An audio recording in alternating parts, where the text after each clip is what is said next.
Takže tu nám máme motorku s kuframi. Nalepil som aj reflexné tieto srandy, mne sa to veľmi nepáči, ale myslím, že z bezpečnostného hľadiska to asi bude lepšie. A taktiež kvôli tomu, že kufor prečnieva vlastne motorku a myslím, že keď niečo prečnieva, tak musí to byť označené reflexne. Takže som to tam dal, myslím, že dá sa to prežiť.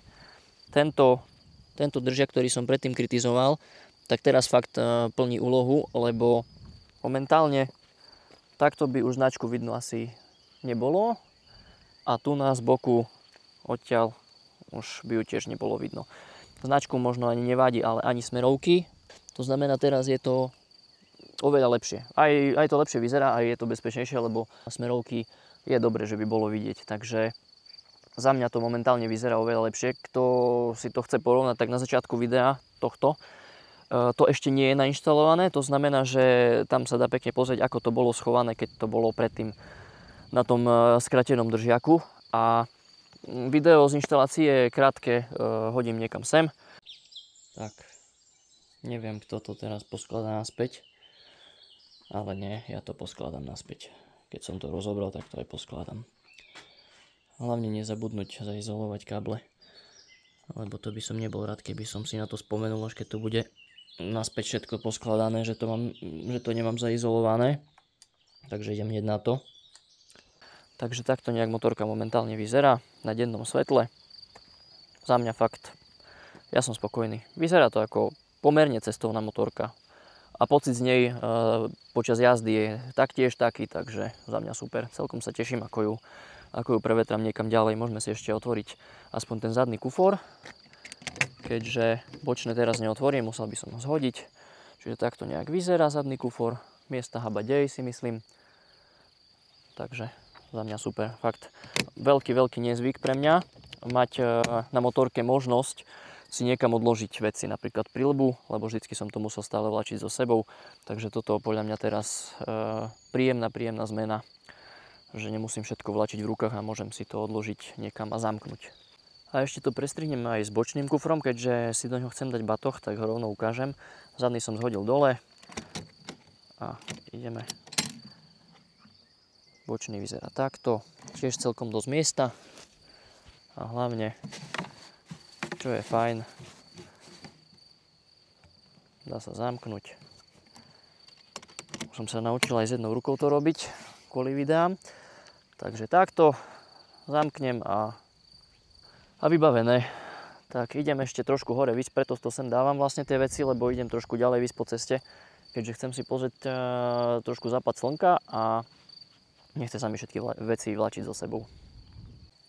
A ešte celkom vtipná vsúka. Keďže som od týchto bočných kufrov zabudol kľúč, ešte ich nemám pripnuté na zväzku od motorky, tak tento som zamkol, lebo tento kľúčik mám so sebou, tento som nezamkol, takže vlastne by som tu veci teraz asi nechávať nemal. Ale keďže ten kufor neotvorím, kvôli tomuto tu, tak je to vlastne svojím spôsobom aj zabezpečenie. Tak, čiže nechám ho odomknutý, ale otvoriť sa nedá. Snad to nikto nebude vylamovať, ak tu nikto ani není, tak no, dúfam, že to bude OK. Mám tam drona, takže nebol by som rád, keby zmizol. Tak idem naspäť, lebo do západu slnka ešte ostáva dosť veľa času. A keďže mi treba tankovať, tak idem sa ešte trošku previesť. A tu zatiaľ využijem efekt falošného drona, aby ste mohli vidieť trošku viacej z tohto výhľadu. Ono na širokouhlom zabere na kamere to nie je nič moc, ale nevadí. Lepšie ako s drôtom do oka. Tak. Vôbec neviem, či na videu je to rozdiel, ale momentálne mám tú kamerku asi tak 1,5 až 2 metre nado mnou, pretože tá tyčka, z ktorej natáčam, tak je vysuvná, takže toto je tiež celkom zaujímavá vec. Tak a poď naspäť. Hop. A ideme na to. Tak, a keďže som už dlhšie nelietal a nerad by som zabudol, ako sa to ovláda, tak momentálne ideme na to. Idem si trošku pozrieť, ako to vyzerá z hora. Tu som ešte, vlastne na Slovensku som ešte vôbec nelietal. To je vtipné celkom. Takže idem sa pozrieť trošku, aký stadiaľ to bude výhľad.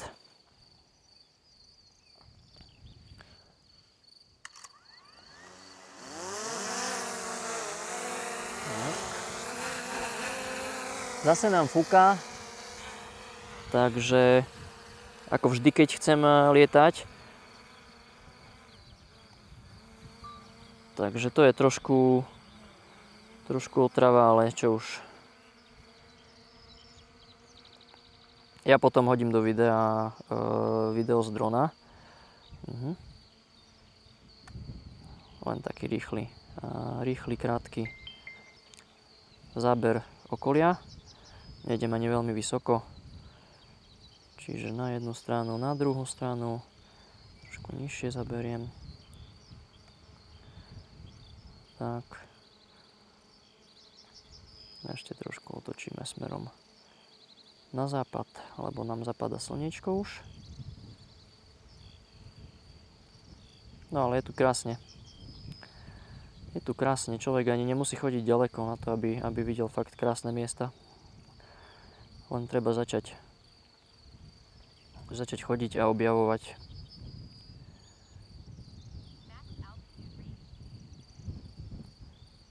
Dobre, trošku to zrýchlime. A ideme naspäť.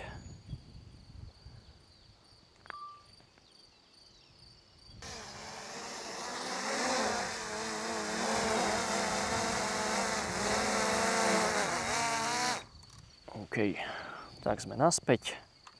No, ďalšou výhodou tejto prestavby je to, servus, že konečne niečo vidím na späťaky, čo je celkom príjemná zmena. A nie, že by som predtým nevidel, ale v týchto späťakoch teda fakt tá viditeľnosť je oveľa lepšia. Čo sa týka diania za mnou, tak aj tam tie späťaky mi úplne vyhovovali, boli v pohode, ale teraz je paráda to, že fakt stačí sa trošku pohnúť a vidím si napríklad aj na kameru. Čiže vidím, či tam nemám rozplacnutú nejakú muchu napríklad na šošovke, takže sa mi oveľa ľahšie kontroluje, alebo si viem prepnúť kameru na predný displej, keď si potrebujem niečo narýchlo len pozrieť alebo nastaviť. Takže taktiež super výhoda. A postupne sa tie výhody celkom začínajú ukazovať a dosť prevažovať tie nevýhody, mám pocit. A teraz idem práve na ďalšie moje veľmi obľúbené miesto, odkiaľ mám veľmi rád výhľad. A či už so západom slnka alebo bez. Ale momentálne teda iba prechádzam, lebo idem ešte natankovať a potom cestou naspäť sa tu zastavím a asi si trošku popozerám aj ten západ slnka. Dneska by mohol byť celkom zaujímavý, keďže je tak jemne zatiahnuté, alebo ani nie že zatiahnuté, ale nie je úplne jasno. Takže mohlo by to byť celkom pekné. Ak tak niečo aj natočím možno. A už sa zase obávam, aké dlhé toto video bude, pretože som si povedal, že nechcem robiť zase 20-minútové videá, ale keď ma to celkom baví, rád by som prípadnému divákovi toho ukázal čo najviac, takže dosť tým zapasím, že tie videá sa snažím robiť čo najkratšie, ale zároveň je toho dosť, čo by som do nich chcel dať. Tak neviem, ako sa s tým popasujem, či to zase rozdelím na dve časti, ako som rozdelil aj tú prestavbu, lebo to bolo pôvodne jedno video, alebo uvidím, porozmýšľam. No, mám natankované a stala sa mi taká zaujímavá vec, počúvajte. Mal som natankované, idem zaplatiť, hovorím, že číslo stojanu na trojke, priložte kartu, OK, pozerám, priložil som kartu a zbadal som na termináli 25 niečo, hej, a pritom ja nemám takú veľkú nádrž, hej, viem, že som tankoval proste za nejakých 13 eur alebo koľko, lebo pomerne malá nádrž. A pozerám na termináli 25,80 či koľko a vravím, a zaplatil som a vravím, a dobre číslo stojanu ste dali trojku? A ono, že hej, 13,80. A ja vravím, no ale na terminálu mi zasvietilo 25 a ona pozerá. Aha, vážne, hej, nejaká Hannibalov mačka tam naskočila. Vravím, no, dobre, takže to stornovala a vraví, že ako pani Zlata bola, hej, sa ospravedlňovala, že to sa niekedy stáva, že nevie prečo. Takže ja s tým ako nemám problém, môže sa stať, hej, však chybičky sa stávajú bežne, len vravím, že si treba dávať na to pozor, lebo človek si to neskontroluje a kúpi si imaginárnu Hannibal omáčku za 12 eur. Takže dávajte bacha na také veci tiež, keď nechcete zbytočne prísť o nehovorím, že veľké peniaze, ale tak škoda takto vyhodiť 12 eur. No a idem ešte tu alebo na druhé miesto, lebo tu sú dve také odstavné miesta, kde sa dá zastaviť. A idem si popozerať trošku ten západ slnka. Škoda, že som zabudol zobrať statív a vôbec mi to nenapadlo, aby som urobil nejaký timelapse, takže skúsim poriešiť, kam dám kameru a možno z toho niečo bude aj bez statívu, uvidíme. No, už čakám na západ slnka a vítam vás v slovenskom Toskánsku. Tento názov som práve vymyslel, ale je to jedno z mojich najobľúbenejších miest, pretože tieto také nepríliš vysoké, pekné zvlnené kopce sú za mňa úplne najkrajší typ krajiny. Takže ja toto mám veľmi rád a uvidíme, aký západ sa nám dneska podarí stadiaľ to natočiť. A ešte vám ukážem rýchlo setup, aký som vymyslel, keďže nemám statív, tak som vymyslel náhradné riešenie na timelapse s kamerkou a to je konkrétne takýto tu. To znamená, že už je pripravená, za chvíľu začnem nahrávať. Nádhera, ticho, kľud, teplo, pokoj, to je proste život a to som ešte ani nevyrazil nikam na cesty. Niekedy sa dá zažiť takéto krásne veci aj keď je človek iba 10 km od domu. A myslím si, že toto miesto je dôkaz, že niekedy pre krásu fakt vôbec netreba chodiť ďaleko. Len je dobré si niekedy nájsť čas, ísť aspoň tam, kam si môžete dovoliť. Timelapsik sa nám už nahráva. Musel som to ešte takto šalamúnsky vyriešiť s kamerou, podložiť ju trošku na rukavicu, aby bol horizont trošku viac rovno, lebo tým, že motorka stojí trošku na krivo, tak ten horizont nie je úplne rovný. Ale ešte si to takto natočím. Neviem vôbec, čo z toho použijem do videa. Teraz ten timelapse trošku asi pokazím, lebo mu tam vleziem do záberu, ale to nevadí. Slnko ešte nie je až tak nízko, takže to potom strihneme neskôr. Ďalej. Teraz je super svetlo na takéto video, takže si myslím, že ho aj využijem trošku do videa, ktoré potom zostriham.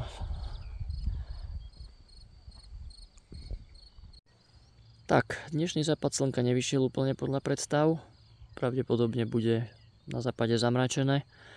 Ale to nevadí, pretože aj tak mi tu nič nechybalo, takže idem pomaličky domov. Timelapse asi nakoniec teda do videa nepoužijem. A budem rád, ak dáte odber. Ďakujem, ak ste dopozerali až sem. A poteší ma aj každý komentár ohľadom hocičoho. Čo vám chýba, čo sa vám páči. Spätná väzba je dôležitá, aby som sa mohol zlepšovať, takže vidíme sa pri ďalšom videu. Čaute.